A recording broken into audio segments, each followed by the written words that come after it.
বড় সাহস, তুই আমার মায়ের গায়ে হাত তুলস আর তোর হাত তো ভেঙে ফেলমু। এই তুই আমার বাড়ির থাইকা আমার বাড়ির খাইয়া আমাকে সামনে আমার মায়ের গায়ে তুই কালাতে হাত তুলছস। তোর লাগে আমি কি না করছি? 3 বেলা গরম গরম রাঁধতে রাঁধতে আমার হাতে কর পড়ে গেছে। মারবো না কি করবো? আরো রান্না খাও। দুধ কলা দিয়ে তো কাল সব পুষা রাখছো। আমি আগেই বারবার বলছিলাম যে এই আপদ বিদায় করো বিদায় করো। আমার কোনো কথা তোমরা শুনছো? কোনো কথা শুনো নাই, কোনো কথার কোনো মূল্যায়ন করো নাই। পোলা ডাকছো না, আমারে পোলা ডাকো নাই, পোলা তো ডাকছো তারে। আমি তো তোমার পোলা না, পোলা তো এইটা।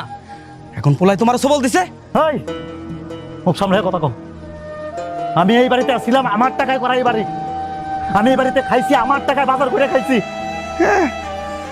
নিজের টাকা নিজের বাড়ি। ভাই তুই যখন বিদেশ যাস আমি যে তোরে 5 লাখ টাকা দিলাম, ওই 5 লাখ টাকা তোরে না দিয়ে যদি আমি এতদিন ব্যাংকে রাখতাম, কমপক্ষে 50 লাখ টাকা এতদিন আমার হইতো।